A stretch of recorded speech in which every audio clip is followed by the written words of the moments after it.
BNP সরকারের ১৮০ দিন সম্পন্ন হলো।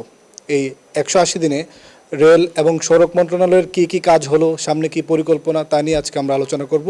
আজকে ৭১-এর বিশেষ ইন্টারভিউতে থাকছেন এই দুইটি মন্ত্রণালয়ের প্রতিমন্ত্রী হাবিবুর রশিদ হাবিব। হাবিবুর রশিদ হাবিব, আপনাকে ধন্যবাদ সময় দেওয়ার জন্য, কৃতজ্ঞতা। আপনাকেও ধন্যবাদ, আপনার মাধ্যমে সবাইকে অনেক অনেক শুভেচ্ছা। শুরুতেই জানতে চাই, এই সরকারের ৬ মাস আসলে এবং আপনিও আছেন সরকারে, কেমন লাগছে? কঠিন, সহজ নাকি একদম রুটিন মাফিক কাজ? ব্যাপারটা হচ্ছে যে বিগত প্রায় ১৮ বছর ৬ মাস পরে বলতে গেলে বাংলাদেশে একটি জনসম্পৃক্ত একটা নির্বাচন সম্পন্ন হয়েছে এবং সেই নির্বাচন জনগণ প্রত্যক্ষ ভোটেই আমাদেরকে নির্বাচিত করেছে। সুতরাং আমরা জনগণের প্রত্যক্ষ ভোটে প্রায় ৩টি নির্বাচনের পর এবং প্রায় ১৮ বছর ৬ মাস পরেই আমরা জনগণের ভোট নিয়ে আমাদের দল মাননীয় প্রধানমন্ত্রী জনাব তারেক রহমান দল ক্ষমতায় এসেছেন। তা সেই ক্ষেত্রে যেটা হচ্ছে যে এখানে আসলে আমাদের তো দায়বদ্ধতা রয়েছে। আমরা শুধুমাত্র জনপ্রতিনিধি না, আমাদের জবাবদিহিতাও রয়েছে এবং জনগণ যেহেতু ভোটে নির্বাচিত, সুতরাং জনগণও এই সরকারকে তাদের সরকার মনে করে। সেই ক্ষেত্রে আমাদের সবসময় আমরা তাগাদ অনুভব করি যে জনগণের যে চাহিদা রয়েছে, জনগণ এই সরকারের কাছে বা আমাদের মন্ত্রণালয়ের কাছে যে কার্যক্রমগুলি চায় সেগুলি বাস্তবায়নের জন্য আমরা কাজ করে চলছি। সুতরাং অবশ্যই জনগণের চাহিদা অনুযায়ী মন্ত্রণালয়ের কাজগুলি সম্পূর্ণ করা অনেক কঠিন, যেহেতু আমরা দীর্ঘদিন একটা সময় আমাদেরকে মিছিল মিটিং রাজনীতির মধ্যেই সম্পৃক্ত ছিলাম, তা মজলুম ছিলাম, নির্যাতন নিপীড়ন ছিলাম। সরকার গঠন করার পর আমরা এখন আমাদের সর্বোচ্চটুকু দিয়েই বর্তমান মাননীয় প্রধানমন্ত্রীকে আমরা চেষ্টা করছি যে জনবান্ধব একটি সরকার গড়ে তোলা এবং আমাদের মন্ত্রণালয়কেও আমরা জনগণের চাহিদা অনুযায়ী আমাদের মন্ত্রণালয়ের কাজগুলি সম্পূর্ণ করার চেষ্টা করছি। মন্ত্রণালয়ের কাজ সম্পর্কে জানবো। শুরুতে একটু জানতে চাই, আপনারা দীর্ঘদিন রাজপথে আন্দোলন করেছেন, রাজনীতি করেছেন, আপনি একজন মাঠের রাজনীতিবিদ। এই রাজনীতি এবং সরকারের জায়গায় আসলে বিএনপি এবং সরকার, সেই জায়গায় কি একটু গ্যাপ হচ্ছে কিনা? বিএনপি কি সরকারে মিশে যাচ্ছে কিনা, বা আপনাদের নেতাকর্মী যারা আছে তারা কি একটু ডিমোটিভেট হচ্ছে কিনা আপনার কাছে কি? দেখুন, বিএনপি এই প্রথম সরকার নির্বাচিত হয়ে সরকারে আসে নাই। বিএনপি যতবারই সরকার গঠন করেছে জনগণের প্রত্যক্ষ ভোটেই সরকার গঠন করেছে। সুতরাং বিএনপি অভিজ্ঞতা সম্পন্ন একটি রাজনৈতিক দল এবং এই রাজনৈতিক দলের পূর্ব অভিজ্ঞতা রয়েছে সরকার পরিচালনা করার ক্ষেত্রে। সেই ক্ষেত্রে আমাদের জায়গায় খুব কমই সুযোগ আছে যে সরকার এবং দল একাকার হয়ে যাওয়া। আমরা রাজনৈতিকভাবে আমাদের আদর্শকে লালন করি, আর সরকারের জায়গায় যে আমরা 18 কোটি মানুষের জন্যই আমরা কাজ করি। সুতরাং এখানে দল অথবা সরকার একাকার হয়ে যাওয়ার নাই। আমরা আমাদের সরকারি অবস্থান থেকে দেশকে সার্ভ করতেছি, আর আমরা দলীয়ভাবে আমাদের যে কর্মসূচি পড়ে সেগুলো আমরা পালন করে থাকি। একটু রেল সম্পর্কে জানতে চাই। আমরা আসলে শুনেছি, আমরা দেখেছি যে রেলের ক্ষেত্রে রেলের কালো বিড়াল বলা হতো, এখানে অনেক দুর্নীতির কথা শুনেছি, রেল অনেকটা এগোয়নি। সেক্ষেত্রে আপনি আসার পর আসলে আপনার কাছে মন্ত্রণালয়টিকে কি মনে হয়েছে? এখানে কেমন সম্ভাবনা আছে, বা অতীতে যেগুলো হয়েছে আমরা দেখলাম সেইগুলো আসলে কতটুকু সত্যতা রয়েছে, বা আপনাদের এখানে তদন্ত হোক বা আপনারা খোঁজ নিয়ে কি পেয়েছেন এই পর্যন্ত? দেখুন, আমরা রেলের যেমন অনেক ক্ষেত্রে দেখা গেছে এমন কিছু ক্রয় সম্পূর্ণ হয়েছে যেগুলি পরবর্তীর জন্য রেলের জন্য মানে লোকসান গণতে হয়েছে। যেমন ডেমো ট্রেন একটা লোকসান হয়েছে, ওয়াশিং প্ল্যান্ট এই জায়গায় একটা লোকসান কার্যকর হয়নি। পরে হচ্ছে যে কিছু মিটার গেজের কিছু ট্রেন আনা লোকোমোটিভ আনা হয়েছে, যেগুলিও অনেক ক্ষেত্রে অকেজ হয়েছে। কিছু আমাদের কার্গোর ছিল, সেগুলিও অনেকগুলি কিছু আমাদের অব্যবহৃত রয়ে গেছে। সব কিছু মিলে রেলের কিছু বড় বড় কার্যক্রম যেগুলি, তা এগুলি অনেক ক্ষেত্রে দুদকের মামলা চলছে। দুদকের সেই মামলাগুলি কিছু তদন্ত পর্যায়ে, কিছু শুনানির পর্যায়ে রয়েছে।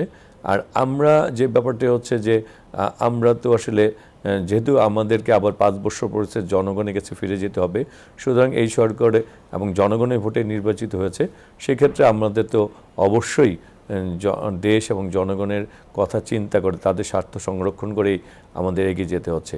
বিগত দিনে যারা যেসব দুর্নীতি হয়েছে সেই সব দুর্নীতিকে আমরা উদ্ঘাটন করারও কাজ করছি এবং সেগুলি তদন্তপূর্বক আমরা ভবিষ্যতে এগুলির ব্যাপারেও ব্যবস্থা গ্রহণ করা হবে। অনেক সমস্যা রয়েছে আপনার মিটার গেজ থেকে শুরু করে রেল লাইন থেকে শুরু করে নানান সমস্যা, এবং অর্থনৈতিক ক্ষেত্র আমাদের যুদ্ধ থেকে শুরু করে নানান প্রতিবন্ধকতা। সেই জায়গায় আসলে জনগণকে যে সার্ভ করা জায়গাটা আমাদের পর্যাপ্ত আছে কিনা, ট্রেন বা আমাদের লোকোমোটিভ থেকে শুরু করে। না, বিগত দিনে আসলে যেটা হচ্ছে যে আমাদের রেলটেক যেভাবে গড়ে উঠেছে সেভাবে লোকোমোটিভ ক্যারেজ ছিল না। যেমন মিটার গেজে তো খুবই ভয়াবহ অবস্থা, সেক্ষেত্রে অনেক ক্ষেত্রে রিপেয়ারিং করে আমরা সেই অভাব লোকোমোটিভ ক্যারেজের জায়গাটা দূর করার চেষ্টা করছি। আর আমাদের যেটা হচ্ছে যে ব্রডগেজের জন্য আমাদের রেলের দ্রুততা বা ব্রডগেজের যে ব্যাপারটা সেগুলো আসলে সম্পূর্ণ একটু সময় সাপেক্ষ ব্যাপার। তারপর আমাদের সরকার সিদ্ধান্ত রয়েছে যে আমরা পঞ্চগড় থেকে অন্তত কক্সবাজার পর্যন্ত ডুয়েল গেজ এবং ঢাকা সিলেট এগুলি সম্পন্ন করা। আর আমাদের এছাড়া আমরা কয়েকটা কর্ড লাইন করছি, ঢাকা নারায়ণগঞ্জ চট্টগ্রাম এগুলিও আমাদের বাস্তবায়ন করা। আমরা ঢাকার আশেপাশে কানেক্টিভিটি বাড়ানো, ইতিমধ্যে আপনারা দেখেছেন যে কানেক্টিভিটিটা আমরা ঢাকা চিরাং বা ঢাকা পার্বত চট্টগ্রাম ঢাকা চিটাগাং চিটাং থেকে কক্সবাজার মহানগর এক্সপ্রেস ওই ট্রেনটাকেও আরেক জোড়া ট্রেন দিচ্ছি। তা আমাদের আসলে আমাদের মূল টার্গেট হচ্ছে যে আমাদের যে সক্ষমতা রয়েছে সেই সক্ষমতার পরিপূর্ণ ব্যবহার করা, আর যে জায়গায় আমাদের সমস্যা রয়েছে সেই সমস্যাগুলি চিহ্নিত করে সেগুলি উত্তরণের ব্যবস্থা করা। রেলের এ বছরও আমরা আয় ব্যয়ের যে হিসাবটা পেলাম সেখানে দেখলাম যে ব্যয়ের পরিমাণ বেশি, অর্থাৎ আমরা যদি বলি যে এটা এক ধরনের লোকসানে চলছে, যদিও সেবা খাত বলা হয়, আপনার লাভের খাতায় নিয়ে যাওয়ার কোনো পরিকল্পনা আছে কিনা, বা এটা সেবার পরিমাণটা ঠিক এখানে ইতিমধ্যে কিন্তু আইবিকের যেখানে আগে 1 টাকার জায়গায় 2 টাকা 50 সেটা কিন্তু আমরা গত 6 মাসে 1 টাকা 99 পয়সা নিয়ে আসতে পেরেছি। তার মানে লোকসানের পরিমাণ কমছে। এখন ব্যাপারটা হচ্ছে যে আসলে আমাদের যে পরিমাণ চাহিদা রয়েছে রেলের যাত্রী সেবা বা যাত্রীদের জন্য সেই পরিমাণ আমাদের জনবল সংকটও রয়েছে, আমাদের লোকোমোটিভ ক্যারেজের সংকটও রয়েছে। তাই সব দিক দিয়ে আমাদের তো আসলে এই জায়গাগুলি যতক্ষণ না আমরা একটা জায়গায় নিয়ে যেতে পারবো ততক্ষণ পর্যন্ত আমরা যাত্রী সেবার মানও বৃদ্ধি করতে পারছি না, অথবা আমাদের লোকোমোটিভ ক্যারেজের কারণে শিডিউল বিপর্যয় যে হচ্ছে, অথবা অনেক ক্ষেত্রে ট্রেনেরই বিপর্যয় হয়ে যাচ্ছে পুরা। মানে সেই জায়গা থেকে বেরিয়ে আসতে তো আসলে আমাদেরকে মিনিমাম একটা সময় দিতে হবে। তবে আমরা আমাদের সক্ষমতা অনুযায়ী সক্ষমতা পরিপূর্ণ ব্যবহারের উপরেই সবচেয়ে বেশি গুরুত্ব দিচ্ছি, এবং ভবিষ্যৎ চাহিদার উপর ভিত্তি করে আমরা একটা সুনির্দিষ্ট পরিকল্পনা অনুযায়ী এই সরকার এগোচ্ছে। একদম পূর্ণাঙ্গ রেল সেবাটা পেতে জনগণের কত বছর, মানে এই সরকারের সময় কত বছর লাগতে পারে বলে? এটা আসলে ব্যাপারটা হচ্ছে যে কিছু কিছু বড় বড় প্রকল্পের জায়গায় তো একটু সময় বেশি লাগে, কারণ বাংলাদেশের সবচেয়ে বড় সমস্যা হচ্ছে ভূমি অধিগ্রহণ। কারণ ভূমি অধিগ্রহণ সম্পূর্ণ না হওয়া পর্যন্ত প্রকল্পটি বাস্তবায়ন করা অনেক কঠিন হয়ে যায়। আর কিছু কিছু কাজ রয়েছে যেগুলি আমাদের হয়তো স্বল্প মেয়াদে, কিন্তু রেলের স্বল্প মেয়াদি বলতে গেলেও আপনাকে ধরে নিতে হবে সেটা বাস্তবায়নে 3 থেকে 4 বছর পরে যে আপনি সেখানে আপনি একটা লোকোমোটিভ বা ক্যারেজ আনতে গেলে এটার যে টেন্ডার প্রক্রিয়া, অর্থায়ন এবং এটার বাস্তবায়ন বা উৎপাদন সেগুলির জন্য তো একটা নির্দিষ্ট সময় দিতেই হবে আপনাকে। এবং সেই ক্ষেত্রে আমরা ওই যে বললাম না, আমরা একদিক দিয়ে যেমন অভাবগুলি বোধ করার জন্য কাজ করছি, আবার আরেকদিকে আমরা যা আছে তা দিয়ে আমাদের যে সর্বোচ্চ ব্যবহারটুকু নিশ্চিত করার চেষ্টা করছি। কাজের ক্ষেত্রে বলছিলাম, যেহেতু সামনে প্রজেক্ট আসবে অনেক, আপনাদের এখানে যারা অতীতে কাজ করেছে, আমি বড় 2-1টা কোম্পানির নামও বলতে পারি, তাদের বিরুদ্ধে দুদকে মামলা চলছে, সেক্ষেত্রে এই কোম্পানিগুলো বা নতুন যারা আসবে কাজ করার ক্ষেত্রে তাদের স্বচ্ছতার জায়গা থেকে আপনাদের মিনিস্ট্রি থেকে কোন ধরনের আপনার কোনো ওয়াচডগের প্রক্রিয়া থাকবে? অবশ্যই যেটা হচ্ছে যে কোনো প্রকল্প গ্রহণ করা হলে সেটি যেমনিভাবে যারা অর্থায়ন করে, জায়গা করুক, এডিবি করুক, চায়না করুক, যে কোনো G2Gর মাধ্যমে হোক অথবা PPPর মাধ্যমে যেভাবেই হোক, তখন এটা তো আসলে বা MUর মাধ্যমে হোক, এটা আমাদের রেল তার নিজস্ব মন্ত্রণালয় যেমনি তদারকি করে তেমনিভাবে আবার এটা প্ল্যানিং মিনিস্ট্রিতে যায়, এটা একনেকে যায়, পারচেজে যায়, এবং যারা অর্থায়ন করে তাদের কাছেও যায়। সুতরাং আর আমরা যেটা চাচ্ছি যে যাতে আগের যে সিন্ডিকেটের মতো যে 10 বার এটা না হয়ে যে ভবিষ্যতে যে ইজিপিকে একটু চেঞ্জ করে যাতে আরও বেশি নতুন নতুন কোম্পানি, আরও নতুন বেশি ঠিকাদাররা যাতে সম্পৃক্ত হতে পারে, সরকার সেই লক্ষ্যেও একটি কমিটি গঠন করে যে কমিটি কাজ করছে, সে কাজ সম্পূর্ণ হলে এই জায়গাটাও আরও অংশগ্রহণমূলক হয়ে যাবে। ভারতের সাথে আমাদের রেল চলাচল করতো, এখনো করে আপনার পণ্য পরিবহনগুলো, কিন্তু যাত্রী পরিবহনের যে ট্রেনগুলো আছে তিনটা, সেগুলো কি চলার সম্ভাবনা আছে? আর যদি থাকে সেটা কবে নাগাদ হতে পারে? এটা আমাদের মনে হয় এই রিসেন্ট একটা মিটিং আছে, হ্যাঁ, সেপ্টেম্বরে। সেই মিটিংয়ে ওই মিটিংয়ে সিদ্ধান্ত হবে যে আমরা সেই রেলগুলির সাথে আবার কবে, ওই মিটিংয়ের সিদ্ধান্তের উপরে নির্ভর করছে যে যাত্রী সেবা আবার কবে শুরু হবে সেপ্টেম্বরে। রেলের আসলে সর্বশেষ প্রশ্ন হচ্ছে যে আমরা মাঝখানে জেনেছিলাম এবং আমরা কথা বলে জানতাম যে আপনারা বৈদ্যুতিক ট্রেন চালু করবেন, বিশেষ করে নারায়ণগঞ্জ থেকে গাজীপুর এবং পঞ্চগড়ের সাথে ঢাকা। হ্যাঁ, কিন্তু এটা এখন যেহেতু এই বিদ্যুতের একটা সংকট আছে, সেই জায়গায় এটাকে একটু ডিলে হতে পারে। না, গভর্নমেন্ট তো আসলে মানে কিছুটা বাস্তবতার আলোকে তো অনেক কিছুই কিছুটা সময় অনেক ক্ষেত্রে পিছিয়ে যেতে পারে। তবে গভর্নমেন্ট বিদ্যুতের ক্ষেত্রে নতুনভাবে অনেক প্রকল্প হাতে নিচ্ছে, নতুনভাবে বিদ্যুৎ ঘাটতি কমিয়ে আনার জন্য কাজ করতেছে। গভর্নমেন্ট ইলেকট্রিক ভেহিকেল যেমন সবচেয়ে বেশি গুরুত্ব দিচ্ছে। সোলার, আমাদের রেলগুলিকে সোলারের আওতায়, রেলের যে স্টেশনগুলি রয়েছে সেগুলিকে সোলারের আওতায় আনা, বা রেলের পরিত্যক্ত জমিতেও রেল সোলারের মাধ্যমে বিদ্যুৎ উৎপাদন করা। এই গভর্নমেন্ট এই রেল স্টেশনগুলি এগুলি তো কাজ করছে। সুতরাং গভর্নমেন্ট শুধুমাত্র রেল না, গভর্নমেন্ট প্রতিটি সেক্টরে কাজ করছে বর্তমান সরকার, মাননীয় প্রধানমন্ত্রী। তবে আমাদের সেক্ষেত্রে তো আমাদের রেলকে নিয়েও চিন্তা, রেলও যেমন আমরা সোলারের দিকে স্টেশনগুলো ধাবিত করতে চাই। মোট কথা আসলে যে জায়গায় মানে যতটুকু সুযোগ আছে সেই সুযোগটুকু এই সরকার ব্যবহার করতে। আমরা একটু সড়কে আসি এখন। সড়কে ঢাকার গণপরিবহন নিয়ে আসলে এটা আমার বলার কিছু না, আপনি ঢাকার সন্তান, এখানকার স্থানীয় এমপি, আপনি ভালো বলতে পারবেন। এই ঢাকার গণপরিবহনে এই 6 মাসে আপনার কাছে কি দৃশ্যমান পরিবর্তন হয়েছে বলে মনে করেন? এখন কি ঢাকার গণপরিবহনে যেটা হচ্ছে যে আমরা প্রথমে যেটা হচ্ছে ঢাকার যে বাস স্ট্যান্ড 4টা আছে, এগুলিকে আমরা আন্তঃজেলা বাসগুলিকে আমরা ঢাকার বাইরে নিয়ে যাওয়ার জন্য কিন্তু আমরা দেখেছেন সরকার সিদ্ধান্ত নিয়েছে এবং সিদ্ধান্ত বাস্তবায়নে কিন্তু কাজ চলছে। আপনারা দেখেছেন যে কাশপুর ব্রিজের পাশে একটা জায়গায় আন্তঃজেলা বাসগুলি যাতে যাত্রাবাড়ি বাসগুলি নিয়ে যায়, ওখানে কিন্তু অলরেডি বাস স্ট্যান্ড নির্মাণের কাজ চলছে। আবার আপনি যদি কেরানীগঞ্জে এই যে ফুলবাড়িশ্বরে ওইখানে কাজ করতে, আমাদের মহাখালীটাকে আরও কিছু জায়গা নিয়ে আবার পূর্বাঞ্চলে ওইখানেও কাজ চলছে। তার মানে কি গাবতলী, মানে সব জায়গায় সরকার সিদ্ধান্ত নেওয়ার সাথে কাজ চলছে, কিন্তু অবকাঠামো উন্নয়ন, তারপরে এগুলিকে ট্রান্সফার করা, এগুলি এই সময়টুকু দিতে হবে। যে সরকার ব্যাপারটা হচ্ছে যে শুধু যে প্রস্তাব দিচ্ছে বা পরিকল্পনা গ্রহণ করছে, বাস্তবায়ন হচ্ছে তা তো না। বাস্তবায়নের জন্য ফিল্ডে যে কাজগুলি শুরু করা দরকার, ফিল্ডেতে এই কাজগুলি চলছে। হয়তোবা এই কাজগুলি থেকে যে আউটপুট, এগুলি যখন এইখান থেকে আমরা ট্রান্সফার করতে পারবো, তখন আমাদের এখানে এই কারণে কিছুটা যানজট কমে আসবে। আমরা ইলেকট্রিক ভেহিকেলে ইভিতে যাচ্ছি। ইভিতে যাচ্ছি কী কারণে? আমরা চাই যে যেগুলি মেয়াদ উত্তীর্ণ গাড়িগুলি, যে মেয়াদ উত্তীর্ণ গাড়িগুলিকে আমরা চিহ্নিত করে আমরা চাচ্ছি যে এগুলিকে আমরা স্ক্র্যাপ নীতিমালা তৈরি করা হচ্ছে। নীতিমালা কি? যে আপনার 25-30 বছর পুরাতন যে গাড়িগুলি আছে সেগুলি আর ডাম্পিং করা হবে না, সেগুলিকে আমরা চিহ্নিত করে সেগুলিকে আইনের আওতায় এনে এগুলিকে স্ক্র্যাপ করে যাতে এগুলি কোনো অস্তিত্বে বিলীন হয়ে যায়। আমরা কিন্তু স্ক্র্যাপ নীতিমালা নিয়ে বাস্তবায়নে কাজ করতেছি। তারপরে আপনি জিপিএস, প্রতিটা গাড়িতে জিপিএস ব্যবহার করার জন্য এটা বাধ্যতামূলক করা হচ্ছে।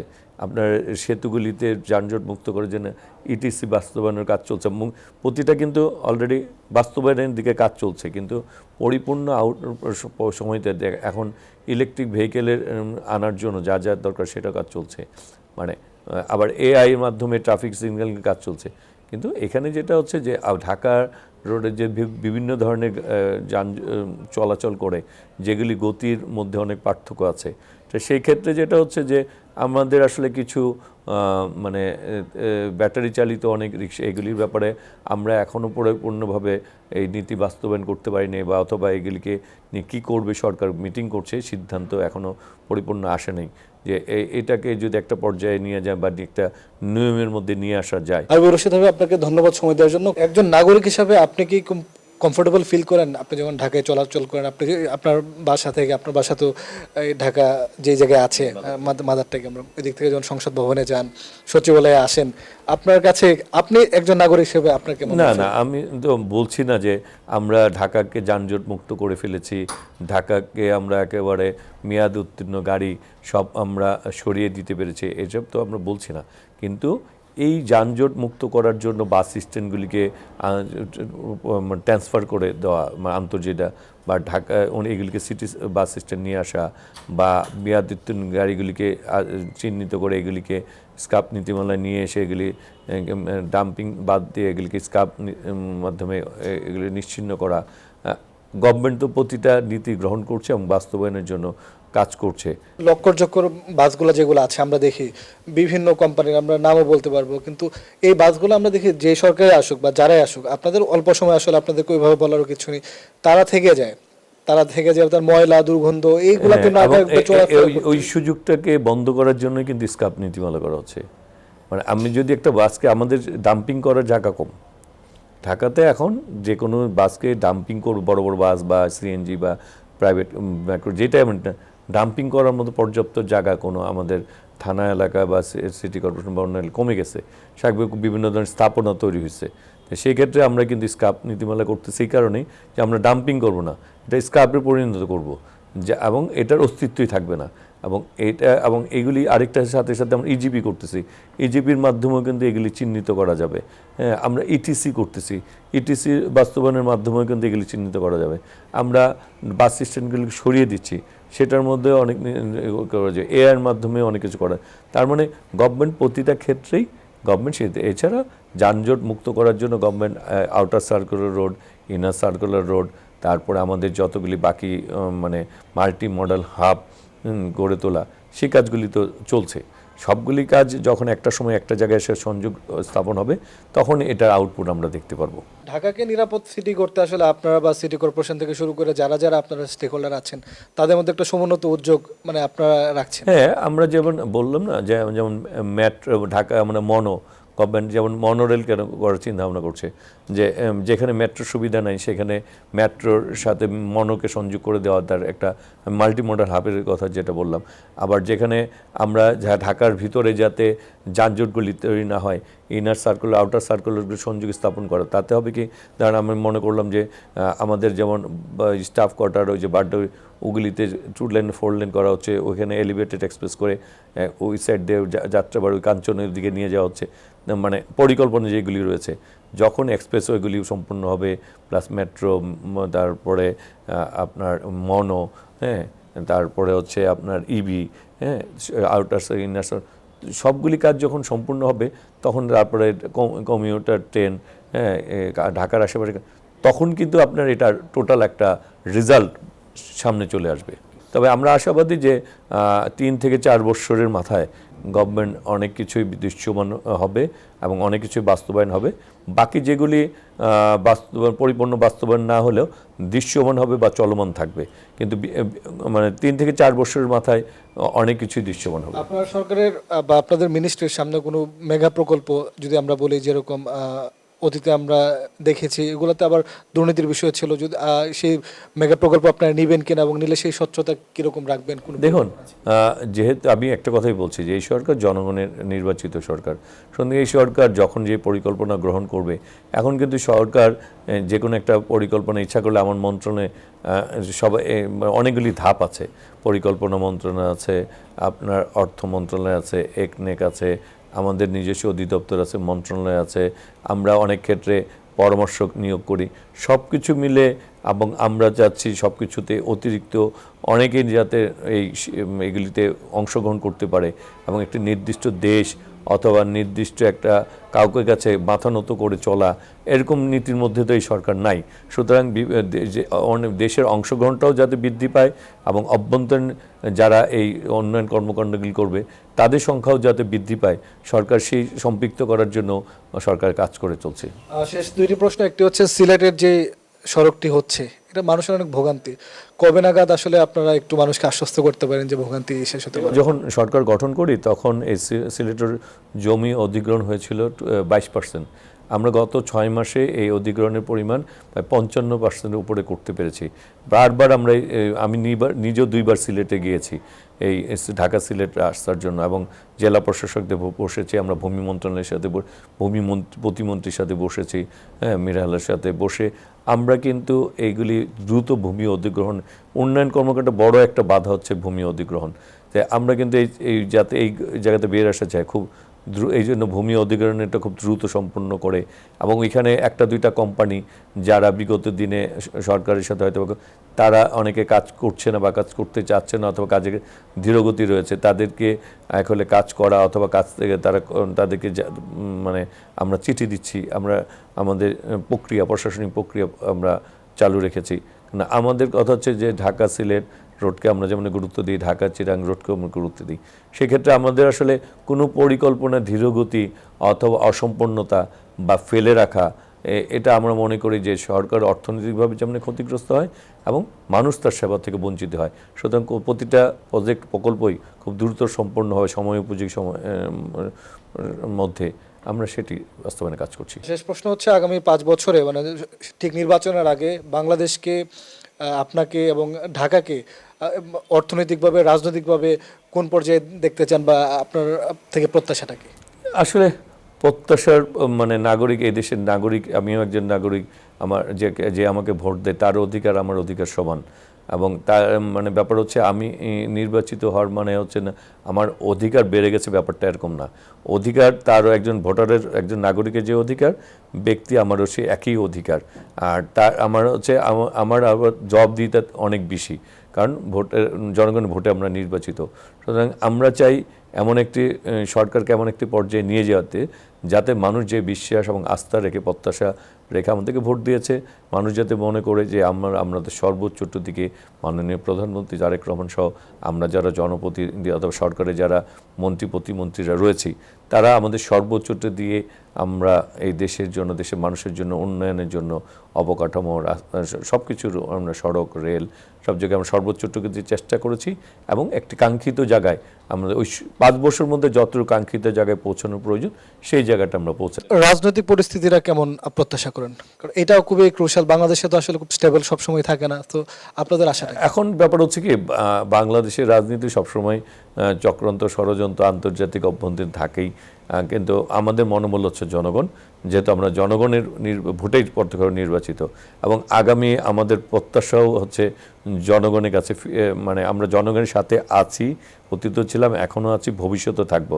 সুতরাং জনগণই হচ্ছে আমাদের শক্তি, তাই সেই শক্তিতে আমরা বলিয়ান, এবং জনগণ একটি নির্দিষ্ট মেয়াদের জন্য আমাদেরকে ভোট দিয়েছে, আমরা এই নির্দিষ্ট আবার জনগণের কাছেই আমরা ভোট চেতে যাব।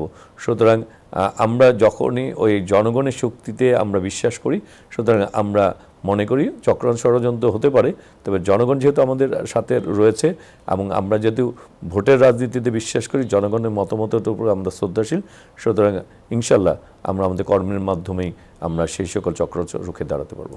আপনাকে ধন্যবাদ হাবিবুর রশিদ হাবিব। আমরা কথা বলছিলাম সড়ক এবং রেল প্রতিমন্ত্রী হাবিবুর রশিদ হাবিবের সাথে, জানছিলাম বাংলাদেশ আগামী 5 বছরের মধ্যে কি করতে চাই এই খাতে, এবং রাজনৈতিকভাবে বাংলাদেশের অবস্থান কেমন হতে পারে, কি প্রত্যাশা তিনি বলছিলেন। আগামী পর্বে আমরা হয়তো অন্য কারোর সাথে কথা বলবো, সে পর্যন্ত আমাদের সঙ্গেই থাকুন।